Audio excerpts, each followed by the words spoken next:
I'm Marcus Smith, and this is Constant Wonder. Thanks for joining us in an ongoing quest for the awe and the wonder that await each of us every day and all around.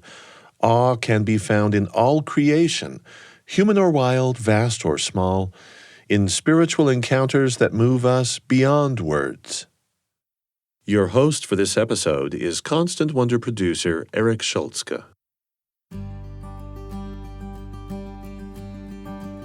A falcon is built to fly. A snake is built to slither. A worm is built to squirm. So what is a seahorse built for? At first glance, a seahorse looks absurd. It looks more silly than a giraffe, more mythical than a unicorn. It has a curled, bony tail with a horsey head, an absurdly underpowered propulsion system that consists of a single fluttering fairy wing that moves it through the water at 5 feet per hour. And yet there it is, serenely swaying, upright but awkward, and then it turns an angle and it's gone. We had a group of divers in a semicircle watching a seahorse. In front of all of us, we talked about it afterwards, the seahorse just vanished. Next minute, we saw it coming out about 4 or 5 feet away through the seagrass. It literally turned, vanished into the seagrass and went beyond us. So, yeah. So what are seahorses built for?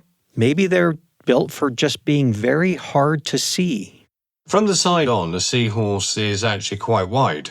From the front of its belly to its back to its dorsal fin, it's quite wide. But turn edge on, they're about the thickness of a piece of seagrass. So you imagine when a seahorse is in amongst the seagrass and it turns its back to you, because the colour is very similar, it looks like a bit of seagrass and it just vanishes. So yeah, amazing. Neil Garrick-Maidment is England's seahorse guru, a man who's worked tirelessly for years to protect England's seahorses. In fact, to prove they even exist. He's found them and then watched them disappear in some very unlikely places.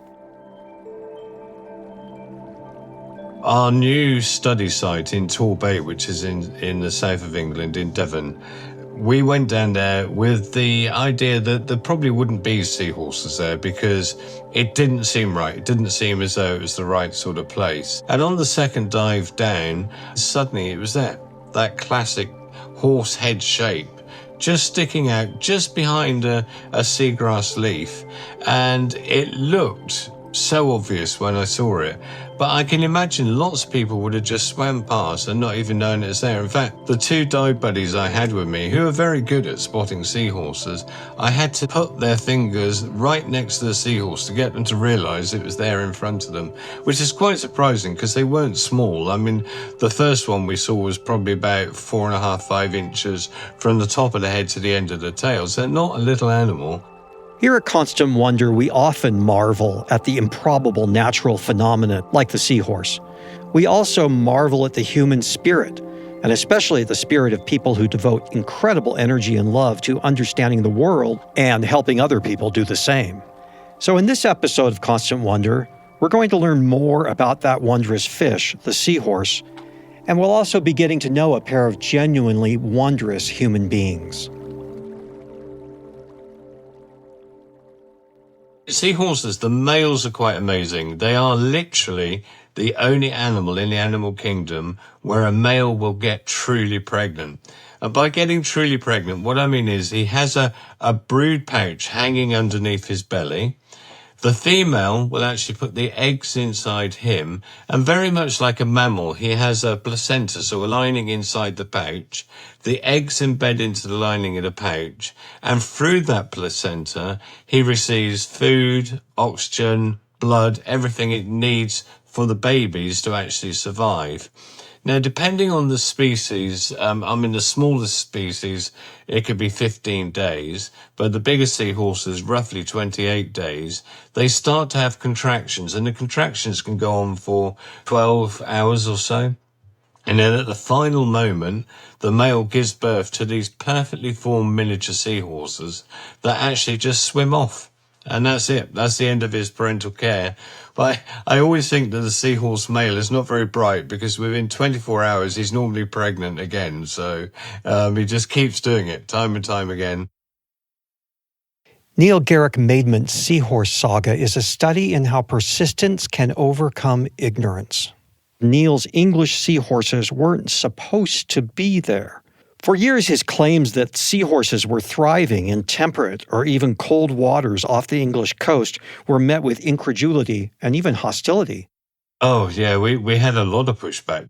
People were convinced that seahorses were just a tropical animal. They weren't indigenous to the British Isles or in cold water and stuff like that. And even now, people don't believe we have seahorses in the British Isles, even though we've got thousands of records now.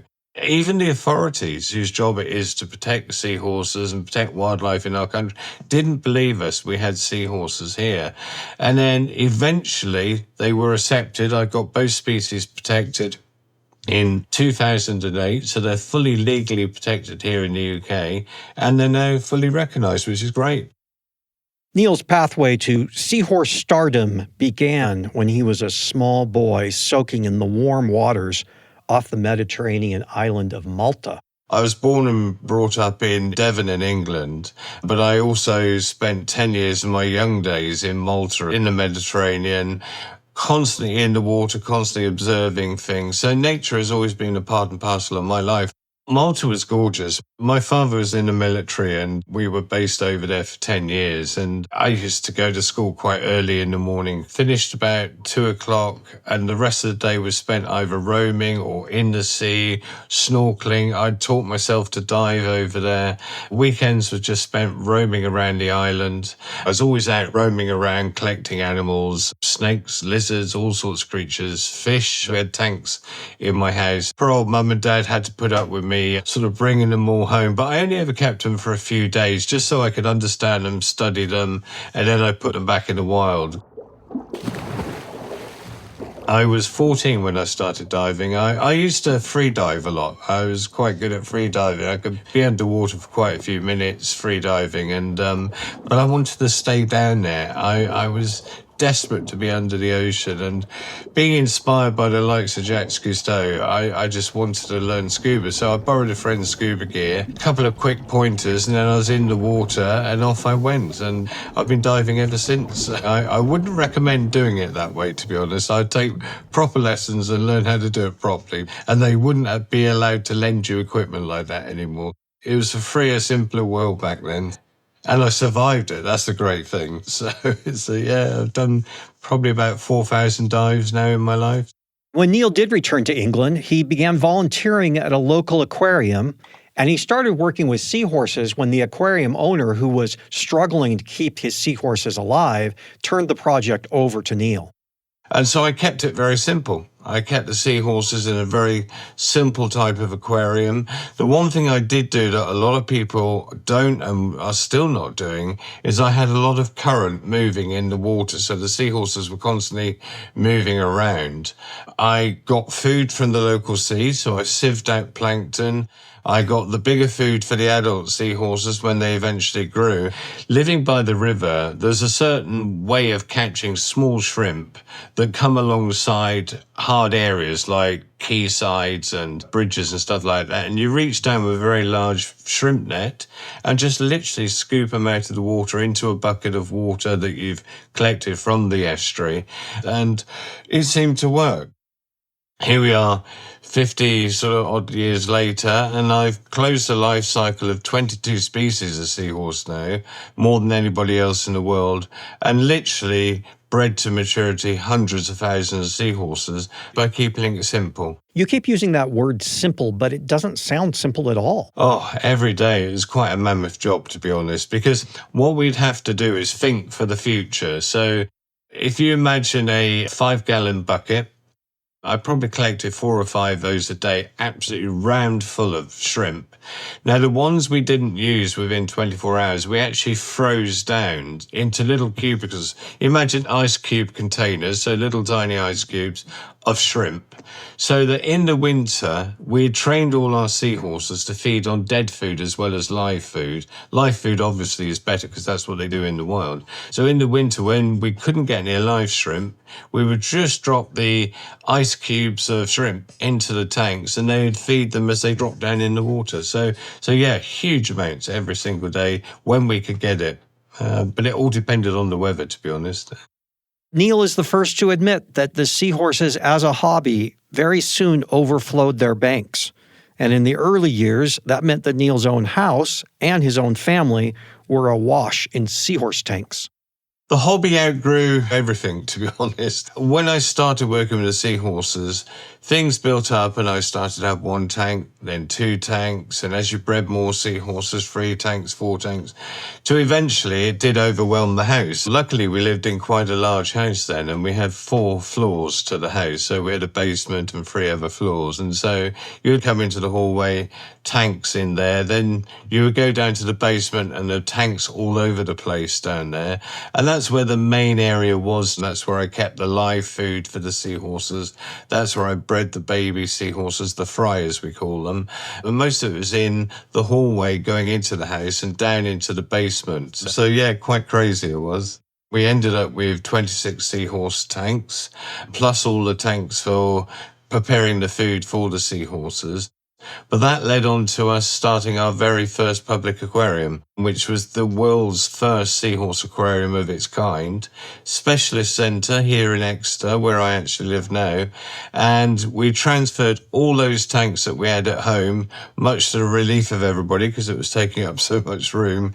And we moved into our own public aquarium, which is a tiny place. It was very small, but we had people literally coming from all over the world, from America, Australia, Belgium, Germany, everywhere they were coming to see our collection. We had about 46,000 visitors a year, which was not bad for a very small aquarium. And before you moved the tanks, your family was putting up with this? It's funny. Obviously, they were very proud of it, and their friends used to come and see it and all the rest of it. But like all things, when it's a normal part of your life, you just get used to it. And so after a while, it's just Dad playing with the seahorses again and that sort of thing. But it did lead on, like I say, to my wife and I setting up the aquarium. Getting seahorses recognized, getting them literally seen in the water, and then legally protected on shore has been a huge accomplishment. But Neil isn't resting on his corals.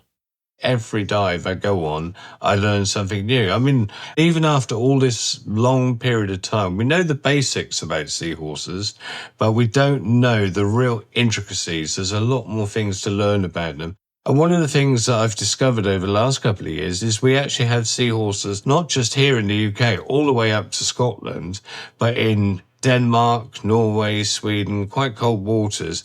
And a couple of years ago, there was a sighting over in Canada as well. So this animal that's supposedly very tropical, that lives on coral reefs, doesn't. It lives in a wide variety of stuff. So the surveys allows us to understand individual animals, their distribution, and what's actually going on in the wild. To this day, he says, many people remain incredulous. We get that reaction virtually every day, to be honest. You only have to look at our social media and people saying, I just didn't believe they existed. And what we did and the way we proved it was just showing them the photographs, showing them the video, getting out there, talking to people. And the reaction even now, people say, no, they just don't exist. They're a mythical creature. They've been Disneyfied, to be honest, because everybody thinks they're just a creature from Little Mermaid or Finding Nemo or something like that. But they're actually a true, amazing animal, from the tiniest ones to the biggest ones. So, yeah. And some apparently remain doubters even as they plunge into the water alongside him. We've had several volunteers that come out with us, and I just know from talking to them, they don't actually believe we'll ever find a seahorse. They just, like I say, think they're mythical and all the rest of it. You very often hear people screaming underwater because they've seen a seahorse, shouting, it's a seahorse, it's a seahorse. How they don't drown, I'll never know. But yeah, they get really excited, and it is an amazing thing to see because you're going through the seagrass or the different areas where the seahorses live, and, suddenly you see a shape and you think, how is it we never saw them before? They're so distinctly seahorse shaped that you think, how did I miss that? How did I not see them? And they are perfectly camouflaged. They're fantastic. As a lifelong diver who loves marine life, Neil's fascination includes much more than just seahorses. He's a huge fan of orcas too, and he'll never forget the moment he made eye contact with one while he was on an inflatable Zodiac boat in a Norwegian fjord above the Arctic Circle. Suddenly, this female orca just literally came up beside us. And she had her head upright, and I was staring into this beautiful eye, this stunning animal. And that was one of those wow moments. It really made me think, wow, what is going on in there? I mean, there's so much intelligence, so much emotion. That experience of looking into the eye of that female orca will stay with me forever. When it comes to encounters with larger species, the magic for Neil can often be found precisely in that kind of eye contact, like the time he was diving with a filmmaker off the coast of Sudan. I ended up at 76 meters, so like 76 yards underwater, next to a hammerhead shark, a female hammerhead. And again, it's something about the eyes. I was swimming on level with her, looking into the eyes. And after about 5 minutes or so, she obviously got bored with me. She literally flicked her tail and was gone.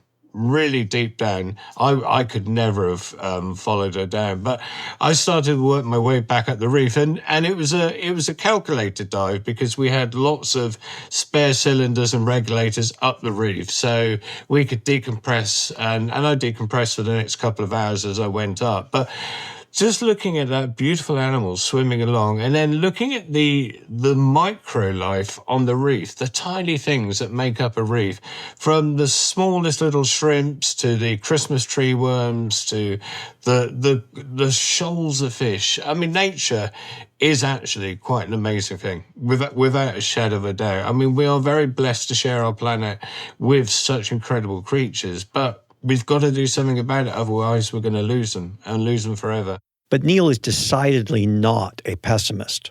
I'm a true believer that we can do something about this now. We have the abilities and the skills and the knowledge to actually reverse that trend, but we've all got to work collectively to actually do it. Storytelling, the kind of storytelling that helps people see the invisible seahorses that are hiding in plain sight, that's a huge part of Neil's vision. And it's not his vision alone, by the way. And he suggested that we reach out to one of his seahorse diving buddies, a guy out in California. You need to talk to one of your fellow Americans called Roger Hansen. He's been building seahorse cities down in California, so he'd be a good one to talk to. One of the amazing things about the world I work in is you meet characters like Roger. Roger is pretty amazing. He tells the story in his own right and in his own way. People like Roger telling that story will get people involved in preserving our natural world. They will get so interested in it, they'll never want to lose it. We followed up on Neil's endorsement of Roger Hansen, and Roger did not disappoint. Up next, we'll hear from Roger about how a kid raised in Iowa ended up building seahorse habitats in California. And along the way, we'll meet a courageous male seahorse named Kenny and a skittish but personable female named Daphne. I'm Eric Schultzke, and you're listening to Constant Wonder.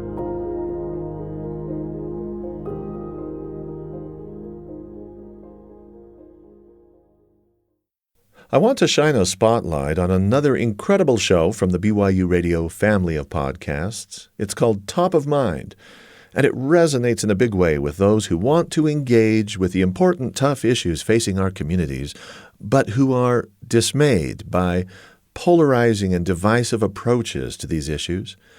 Each week, Top of Mind tackles one tough topic. Award-winning host Julie Rose talks with guests about complex, challenging perspectives, and the Top of Mind experience doesn't aim at persuading you to change your mind. Instead, it opens a door for empathy and clarity in the interest of becoming better citizens and kinder neighbors. Listen to Top of Mind wherever you get your podcasts. We now return to Constant Wonder.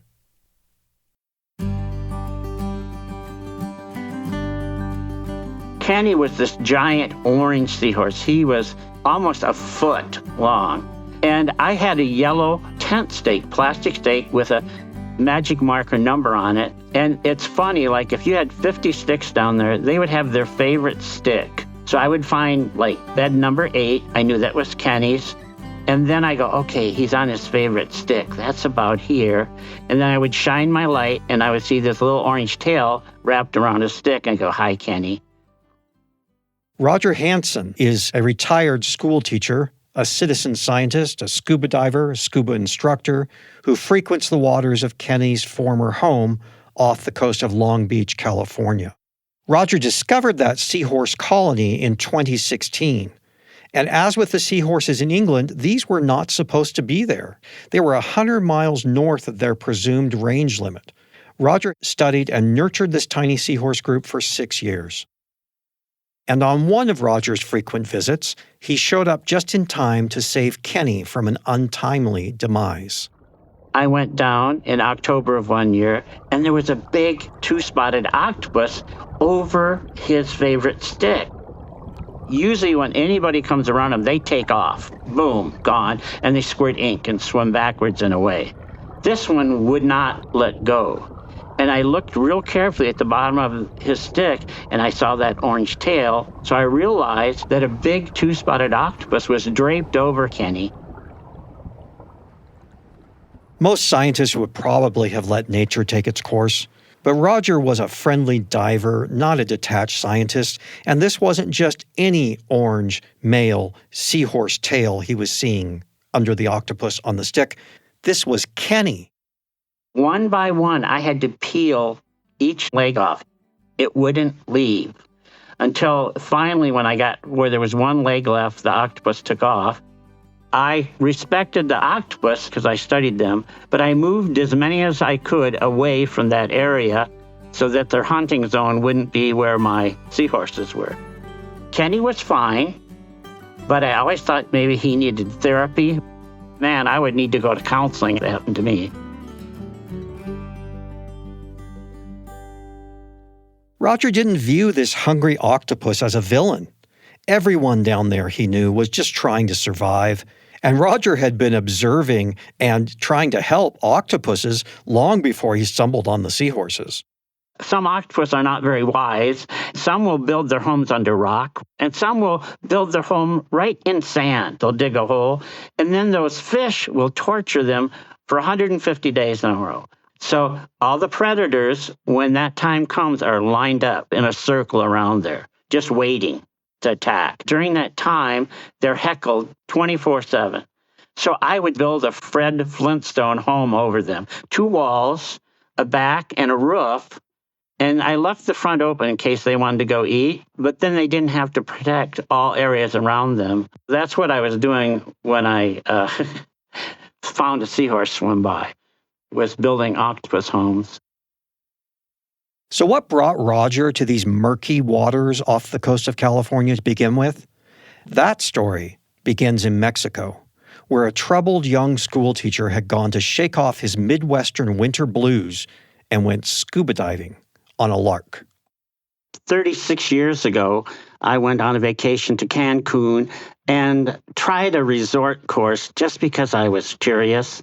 And I loved the ocean, and it was just entirely different than land where we always walk around on. It was a new environment. It was quiet, totally different structures, elk coral.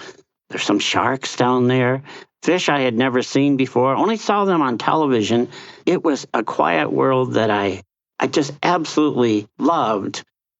When I came back from my vacation, I immediately took scuba lessons because I wanted to be a part of the environment that I liked so much. I took every class I could get up to the point that I became a scuba instructor and taught others as well. Raised in Iowa, he was teaching high school in Wisconsin. So much of his early diving practice after he got back from Cancun was in frozen lakes. The water usually was about 35 degrees. The air, sometimes -4 degrees, so it was quite an experience. They called me the beluga whale in Wisconsin because I had a small head, I was a white, and I had kind of like a tummy, like a beluga, and I liked the cold. So on many of the dives, my legs were bare even. Now I move out on the coast of California, and I go diving out at the oil rigs where it's cold, and I'll be down there in shorts. without even a shirt, and everybody else is in a dry suit. But my body has adapted to this because I lived in the Midwest where you had winter all the time. I just got used to it. Including today, the air temperature was 54 when I went scuba diving. I wore shorts and a T-shirt. I saw the ocean and I said, I got to move here. That was it. So I left my teaching job and packed up and moved to California, got another teaching job, and became a scuba instructor out here in California as well. So Roger says he settled into his new home not far from the coast, and he started diving regularly in Alamitos Bay off Long Beach. This was water with extremely limited visibility, often about 5 inches, he says. And then for about 5 years, he kept his eye on a colony of 2 spotted octopuses. When I was studying them one day, I saw a seahorse swim by. January 30th, 2016. I had discovered a rare colony of giant Pacific seahorses. They get to be a foot tall. So immediately I got on ABC and CBS and KTLA and CNN and the Weather Channel. And that serendipitous find turned him into a minor celebrity. Now, it's worth noting here that Alamitos Bay is, in its current state, not very natural at all. It's a heavily altered environment. Landfills and dredging have changed it, and yet somehow the wildlife have kept a foothold there. And a key turning point in this story came soon after Roger found the colony, when he had to improvise an artificial habitat to protect them from some local teenage athletes. 180 high school boys came with their footballs to play tackle, chest deep in the water. And the seahorses were pregnant, so I grabbed 50 sticks, about 4 feet tall, and 50 palm fronds like you would see in yards. And I went back and I went down 15 feet deep to the mud flat in the bay and built my own biome, which is like an ecosystem for the seahorses. I didn't see them for 3 days because all those boys scared them away. And when I went back, they were all hanging onto sticks on the bottom of the bay that I built. And because of that, and it took 3 years, but they started to recognize that I was a friend and not a foe, and that I wasn't just some crazy old guy. Constructing new seahorse-friendly habitat became a kind of obsession for Roger. Basically, he was building additional habitat to supplement the original area where he had first made the discovery. I first found them in eelgrass, which was about chest tall. But when winter comes, that eelgrass rolls down and dies, which I thought, oh no, they're going to leave. So I built more biomes. I named one Vegas, the other one the Bellagio, stuff like that. You have to imagine this.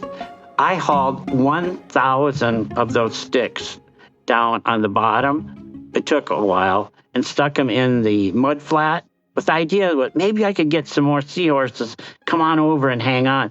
And at one time I had 17 biomes down there so they could move around, and the sticks gave them a place to hang on to. That's an anchor point in seahorse talk. And the eelgrass gave them cover. And in that cover, you'll find Daphnia, or we call it zooplankton, microscopic stuff. That's their food source. They eat 3,000 a day. Science says they're voracious hunters. They just sit there and suck them in is what they do. So they had shelter and they had food, so they stayed. Once I got on television, I was taking so many pictures, I scared most all of them away until I realized that I wouldn't have any left. So I put my camera away. And for 5 months, I watched from a distance. And that's where I learned each one had a personality. I learned the personality. I gave everybody a name. But I learned to read their body language, and I built trust. And that took me quite a while. And then when I felt confident that I could move in closer, I did, and was very respectful. I had to change me, what really had to happen. It took about 3 years. And once I did that, then I was really accepted as a member of the herd, if you will, and permitted to come and go. I was a fish then.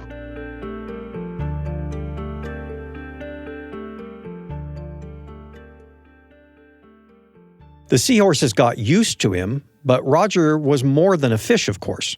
At one point, he was also a seahorse matchmaker, and that is how Kenny, the orange male who survived that octopus assault, first got involved in the colony?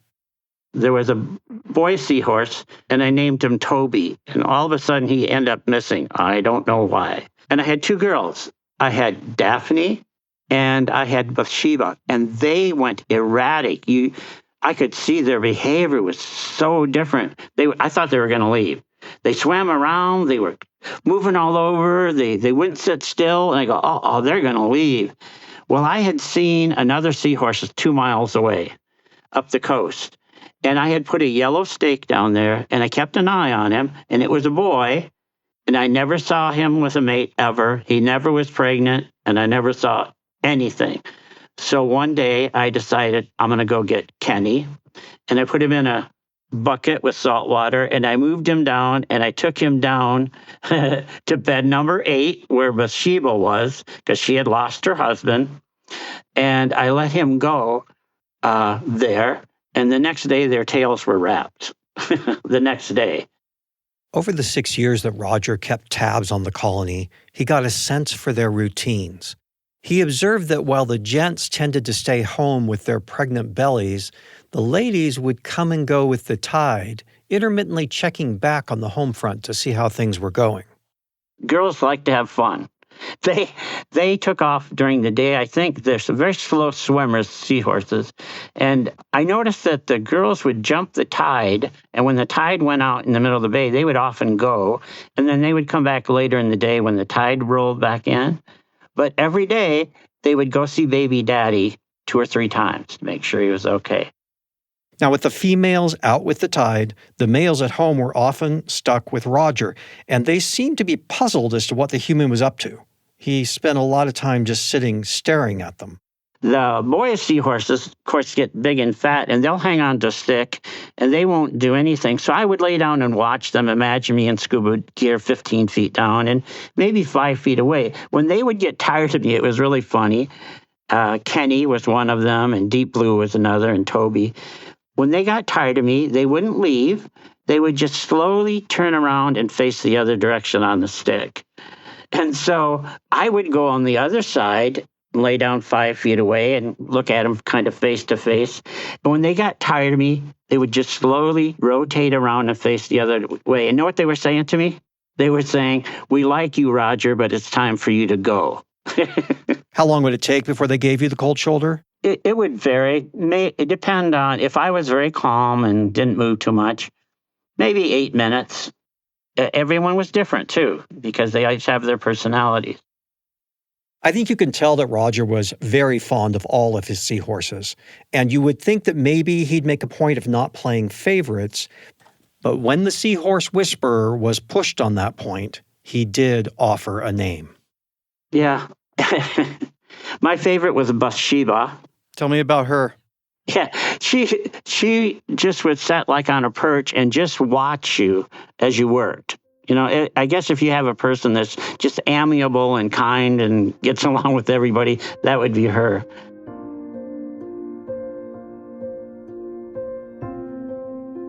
Now tell me about Daphne.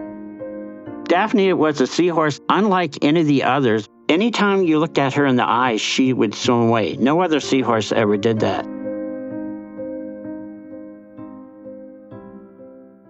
I followed her one day just to see where she would go.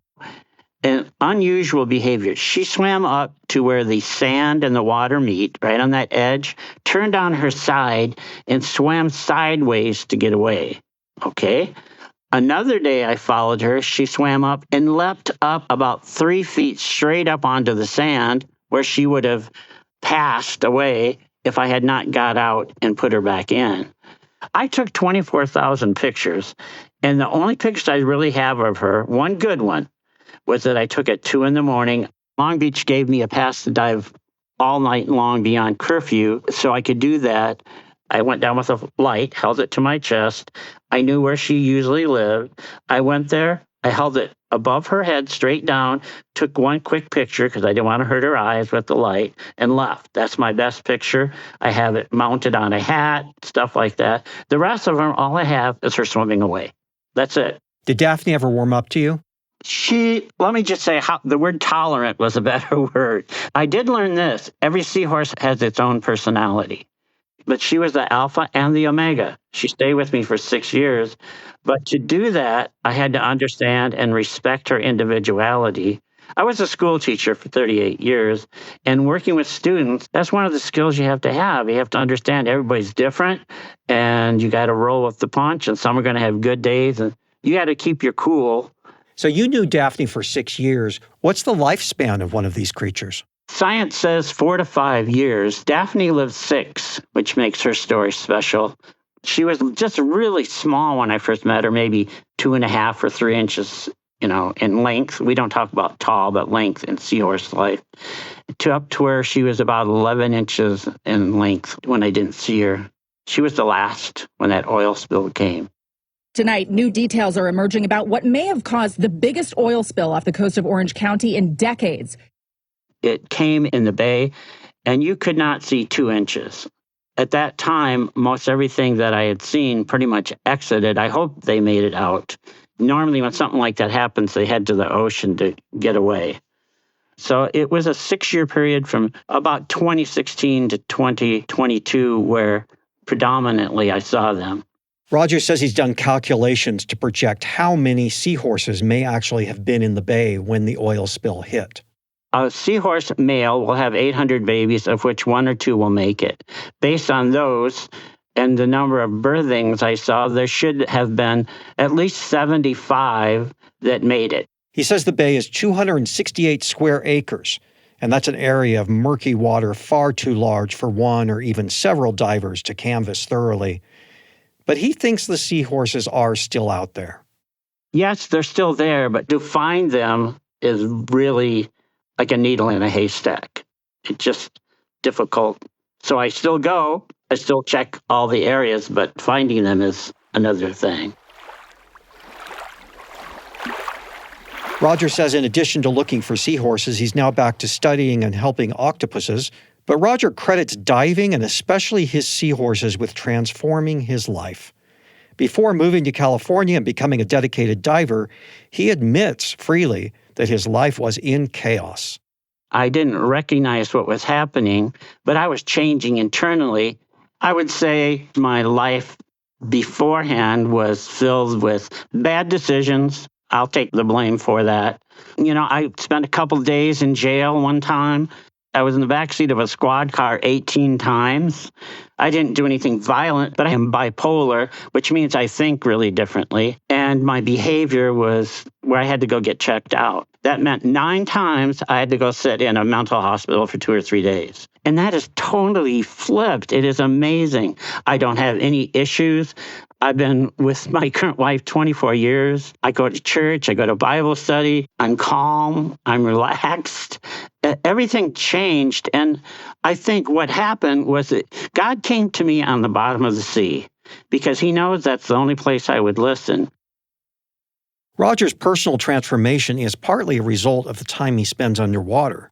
But he says that those 6 years with those little creatures was pivotal in changing his life. As he was learning about them, he was also learning from them. They don't care about politics. They don't care about race. They're nice every single day. Why can't I be nice to people like they're nice to each other? And I suddenly realized that fish were teaching me how I should behave. And I guess what that really showed that there was a transition happening inside of me. I'm very thankful that happened, and I was very blessed that those little creatures were put in my life.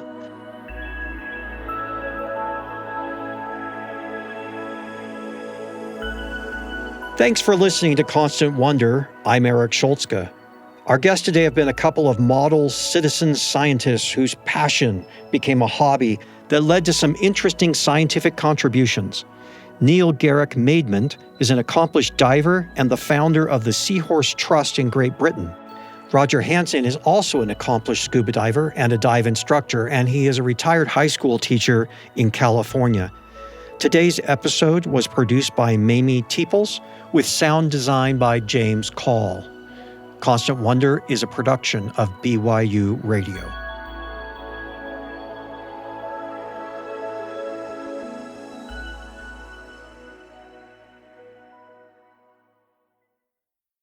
I'd like to take just a brief moment here to introduce you to another gem from the BYU Radio family of podcasts. It's called In Good Faith. You can immerse yourself in a soul-nourishing experience of spiritual exploration. Stephen Cat Perry is the host, and he features people of diverse religions and spiritualities. He always interviews them with an aim to come upon a genuine understanding of the guest's relationship with the divine. Maybe you're wanting to strengthen your own relationship, or maybe you just feel a hunger for thoughtful conversation that touches on faith and belief.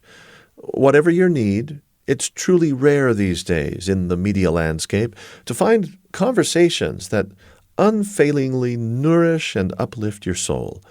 In Good Faith does that every time, and you'll find it wherever you get your podcasts. We now return to Constant Wonder.